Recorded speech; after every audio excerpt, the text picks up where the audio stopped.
Hello world, Cossy here with another Geek Movie review, this time for The Amazing Spider-Man. Now what can I say about The Amazing Spider-Man? Well, it's definitely a film of two halves. Now, to explain that, the first half of the movie, it seems like a rehash of plot points from mainly the first, but some slightly from the second Spider-Man movies from Sam Raimi, which were only released, the first one was 10 years ago, and because of that, it kind of holds back this movie and makes it seem like an unnecessary reboot of a franchise that was already very, very popular. Yes, I know Spider-Man 3 is terrible. I'm not a fan of it either. This would have been more suited to being a sequel to that series with a new actor playing Spider-Man, because Andrew Garfield is very good, than to be a reboot. It feels like it's been rushed out and there hasn't been enough time between the original movie and this movie to really have a necessity for a reboot. Also, the first half of the movie in particular tries and fails to be gritty and dark in the same way that the Christopher Nolan Batman series has been, and almost completely loses that mid the second half, the middle, and the very end of the movie. Because of that, it's really held this film back. It's unfortunate. It's basically sloppy writing more than anything else. It holds the movie back. The second half, though, is fantastic. Really picks up around midway.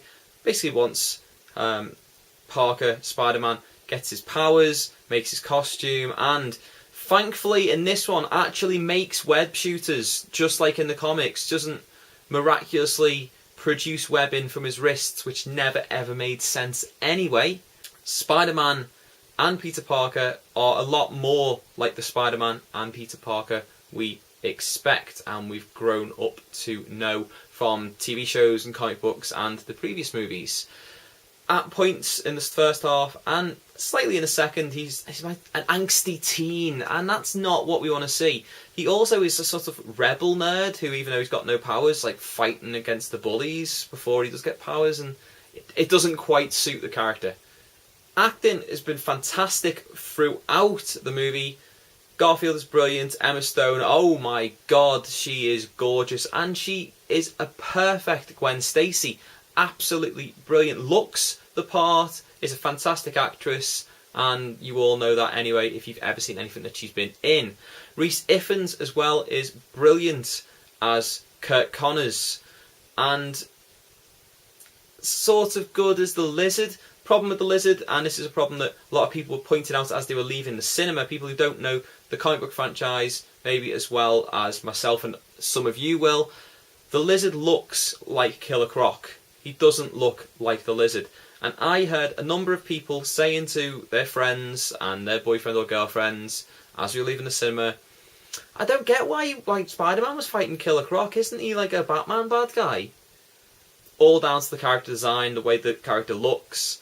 He has been designed to look more like Killer Croc, and it has confused a lot of people. Marvel, Sony, Columbia Pictures. Directing is brilliant. I mean, the fact that we're working with a not exactly stellar script and brilliant actors and brilliant directing really does bring the movie up. If the directing wasn't on the level that it is, then you may have seen this movie get a much lower review. Is it worth seeing in 3D? Yes, although large portions of the movie it doesn't make any difference. But action sequences, the free running scenes, anything where Spider-Man's doing anything awesome really stands out in 3D and is worth the extra price of admission just to see that alone. So, in summation, what do I think of The Amazing Spider-Man? Hopefully the acting standard and the directional standard set in this movie will go into its sequel and we'll get, like we did with Spider-Man 2, a fantastic second movie. And there is a mid-credit scene which is looking to set up a sequel anyway, so make sure you stick around for that. Overall, first half is pretty dire, the second half is pretty awesome. The script isn't great. Acting and directing's brilliant. 3.5 stars. Okay guys, as always, thanks for watching. If you like this, down there's the like button as always. Click on that, let me know you liked it. If you want to leave a comment, then comment boxes are down there. You can do that. Also down there in the pop-out box is a link to my Facebook, my Twitter and my Tumblr. Find out what's going on in the world of me and the world of this channel. If you haven't subscribed yet, subscribe. Pass this video on to all your friends through your Facebooks, your Twitters, your Tumblrs, your Google+, your emails, you know, put it on a carrier pigeon, whatever, however you do. Up there is a link to my last video, which was a all new life lessons, and there is a link to my last Geek Movie review. As always, thanks for watching and au revoir.